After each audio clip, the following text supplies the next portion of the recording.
Having their first look, they've got their special suits they've had tailored by a local Coventry tailor.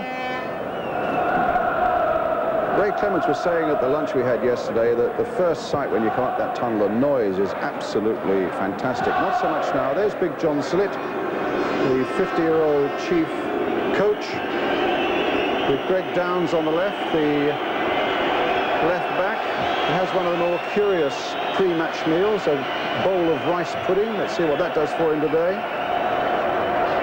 And the other part of the double act, along with John Sillett, of course, George Curtis. Record number of games with Coventry City. Now they're managing director. Like two bouncers at Stringfellas. Snoz and Big George Curtis. But they've been a terrific double act. I mean, they seem to mix good humour and really strict discipline, Jimmy. I think, as you know, being in the Midlands, Brian, for football, that's what's happened this year. They're infectious. They've taken it and they've said, right, we're going to go and enjoy ourselves. There's the latest players dad. have responded, yeah. Steve Ogrizovic, the 6'5" goalkeeper, became a father for the second time. Was it on Thursday? A little daughter, Rachel, or not so little, 12 pounds 3 ounces, I gather. 6'5", you said? 6'5". Is he growing? I mean, because well, I think yes. Some record books say 6'3", some say 6'4.5", but I always like to stretch it a little bit. That is stretched. But he's a brilliant keeper, and when you think about it, if they do win today, they'll look back on the saves he made in that semi-final and say that's probably what won it. And of course, they'll be looking for big Cyril Regis. Ron, you know him better than anybody. How would he be taking this particular situation now, Regis? I think if Coventry are going to win, I think he's going to be the man to win it for them. I really do. I think he's had a couple of semi-finals where he's failed, and all of a sudden it's come right for him this season. I think he's just burning to do well. Can I just break in a minute? We've got a picture there of Aussie with, well, Ricky Villa there, we can see as well, back from the old Spurs side. Ricky now over from Buenos Aires, where he's playing for a second division side there. But the little lad with Ozzy Ardiles was quite a little character. It's his 8-year-old son, Freddie. Who's that with Glenn? Do you know? Do you know, Jimmy? No. Well, it's a great incentive for Glenn Hoddle today. His last game after 13 years.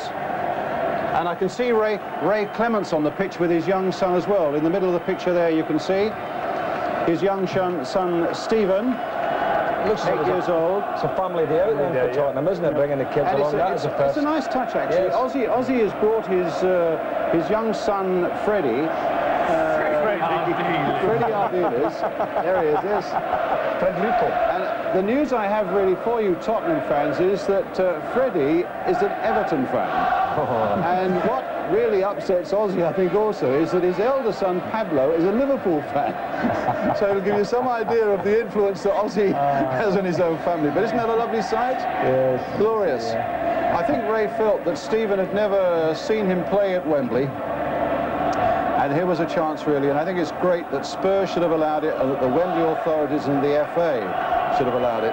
Now, there's a fellow on the right of the picture who I think could well turn out to be one of the match winners if Spurs are to win it. Steve Hodge. People talk about Glenn Hoddle. Of course, his contribution is going to be enormous, and Clive Allen's goals. But I've got a feeling that Hodge down one flank and Waddle down another could cause as many problems as anybody else to Coventry today. Yeah, he's given them a little bit of something extra. Since, maybe they were at a wedding before they came up. Gary Mabbott. I don't think there'll be a better competitor on the field today than Gary Mabbott. Central defender alongside Richard Gough. Bobby Robson plays him in the midfield. And I think Gary himself says he prefers the midfield, but he's done an absolutely magnificent job at the back for Tottenham this season. Jimmy and I were talking before about Gary Mabbott, and the thing about him, I feel, he's a spring-heeled player, great in the air. But he's great in the air in his opponent's box, more so than in his own, Brian. And I think today they may get a little bit of trouble with Houchin and Regis in the air. There's big George Curtis shaking hands, breaking a few Tottenham players' hands. Look at him, he's massive. Looks like Godzilla, doesn't he? He does, doesn't he? He's incredible. He's lost weight since he stopped playing. Actually, Big George almost broke my leg in his own testimonial game. Really? Yeah. He did compete a bit, didn't he? Liverpool played on the right of the picture, Trevor Hartley, the right-hand man for David Cleed. It's nice. That's good to see that. And I think it looks as though we're going to have a good humoured game played in the right sort of spirit. That's what it's all about, Brian. I think Big Snoz and George have come here with that attitude, a friendly attitude. They're going to go out, they're going to play against Tottenham Hotspur, there's no question about it. They're going to play attacking football, they're going to enjoy it, and they're prepared to get beat doing that. And it depends on how Tottenham respond. Well, we know Tottenham are always a positive side, so as you say, it looks very much as though it's going to be a good open game of football. Let's hope so. Ron, you've had a couple of spells here with Manchester United at just this moment. You know, it's I suppose moments to savour. They fly by so quickly, though, don't they? That's right. I think what you do, you let the players go out and just feel the atmosphere. You've done all your work by then, and it's just a question of their own individual things. Then when they get Pickering of Coventry with a gentleman called Steve Cram. They're great buddies. Yes, they're great pals, and I know, Steve, you've got to dash off and get changed for the celebrity game, but you've just seen each other after quite a long absence, haven't you? Yeah, big day for both of us, I think, here. My first day at Wembley, it's not Nick's first time, but I'm sure that we both play very, very well, and I hope he scores rather than me.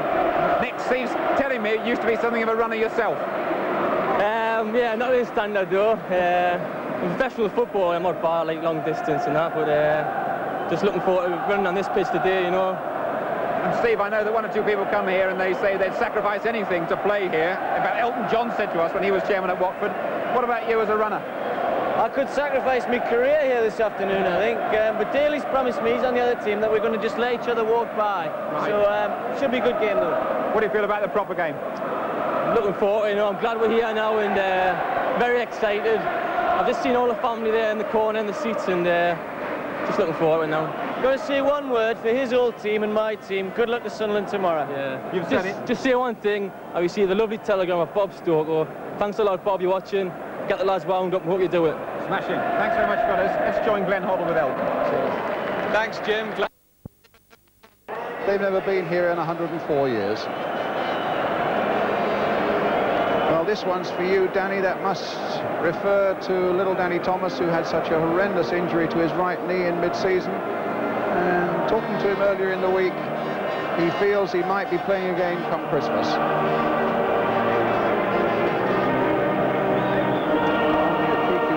Is our Trevor, referring of course to Trevor Peake, but now the traditional Wembley hymn, one of the most emotional moments of the whole afternoon, Abide With Me.